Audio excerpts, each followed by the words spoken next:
আমি বিচার চাই, আমি নিজস্ব বিচার চাই। ডোমকলের রাতের অন্ধকারে মাটি কাটার দৌরাত্ম্য ঘটনায় চাঞ্চল্য সৃষ্টি হয় মুর্শিদাবাদের ডোমকলে ফের মাথাচড়া দিল মাটি মাফিয়াদের দাপট। এখানে সমস্যা হয়েছে রাতের অন্ধকারে মাটি কাটছে, আমরা জানি না, আমরা রাত্রে শুয়ে বেলায় আছি, রাত 10টার পর মাসে মাটি কাটছে। আমরা বিচার চাই, এটা আমরা থানায় যাব, ভিডিওতে যাব, মাটি কাটা যেন বন্ধ হয়। আমার জমিটা ভাঙে যাবে, আমার পাশে আইল দিয়ে আবার আইলের ওপর দিয়ে মাটি কাটছে, আমার আইলটা তো ভাঙা যাবে। অভিযোগ, রাতের অন্ধকারে সারাংপুর অঞ্চলের পঞ্চাননপুর শিকারপুর মাঠে চলছিল অবৈধভাবে মাটি কাটার কাজ। খবর পেয়ে ঘটনাস্থলে পৌঁছে যান কয়েকজন জমির মালিক। পৌঁছতেই তাদের চোখে পড়ে আল ঘেঁষে নির্বিচারে কাটা হচ্ছে উর্বর জমির মাটি। আমার অভিযোগ একটাই, সেটা হচ্ছে আমরা নিরীহ গরিব লোক, এই জমিটাই আমার সম্পদ। এই জমিটা রাতের অন্ধকারে, এই জমিটার আল ঘিসিয়ে, মানে আমার 1 হাত জমি সুদ দিয়ে ওরা রাতের অন্ধকারে কেটে নিয়েছে।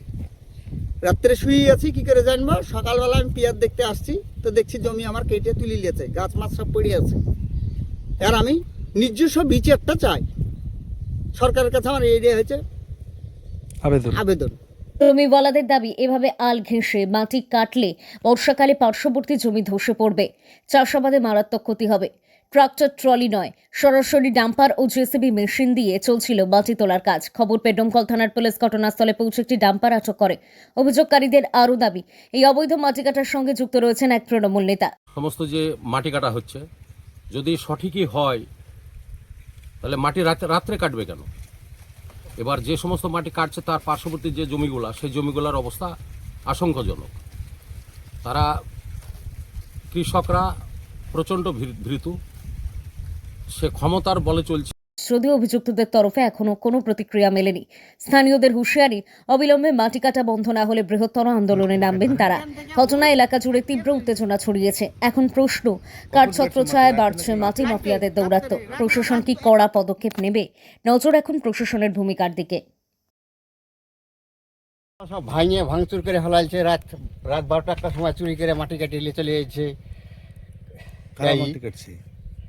মাটি আমরা শিকারপুরে কাটিয়েছে, ট্রাক্টরে ঢুকতে দেয় না খো। এখন সেই বড় গাড়ি ঢুকাইছে, ডাম্পার ঢুকাইছে। কাটছে জমিটা হচ্ছে কোমরালির ছেলে জাহাঙ্গীর আর মজিবর কিনিয়েছে বলে পুড়িয়ারামের ভুই, এটা জানি। যে রাত্রের অন্ধকারে কেটেছে, এক ব্যবসায়িক কিনেছে বলে জিসিপি, ওর বলে বাসির মোল্লার, এসে মাটি কাটিয়ে নিয়ে গেছে, ও বলে ব্যবসায়ী। এই হচ্ছে আমার কথা। কি চাইছেন? আমি বিচার চাই, আমি নিজস্ব বিচার চাই। কি নাম আপনার? আমার নাম রবিউল বিশ্বাস। কোন মাঠে জমিটা? আমার গোরস্থানের মাঠে শিকারপুরের জমি। কোন অঞ্চল? পঞ্চানপুর পূজা। বলেন কি সমস্যা এখানে? এখানে সমস্যা হয়েছে রাতের অন্ধকারে মাটি কাটছে, আমরা জানি না, আমরা রাত্রে শুয়ে বেলায় আছি, রাত 10টার পর মাসে মাটি কাটছে। আমরা বিচার চাই, এটা আমরা থানায় যাব, ভিডিওতে যাব, মাটি কাটা যেন বন্ধ হয়। আমার জমিটা ভাঙে যাবে, আমার পাশে আইল দিয়ে আবার আইলের ওপর দিয়ে মাটি কাটছে, আমার আইলটা তো ভাঙা যাবে। কারা কাটছে? কারা কাটছে বলতে কোমর আলী বেটারা কাটছে, জাহাঙ্গীর মজিবর এরাই কাটছে। ওরা বিক্রি করেছে অন্যজনের কাছে, সেই বাসির মোল্লাকে। আচ্ছা। ওরে রাতের অন্ধকারে কাটছে? রাতের অন্ধকারে কাটছে। আপনাদেরকে জানান না, আমরা শুয়েছিলাম, তারপর আমি জানতে পারলাম, গাড়ির শব্দ শুনে আমি উঠে চলে এলাম যে গাড়ি কোথায় যাচ্ছে, এত গাড়ি।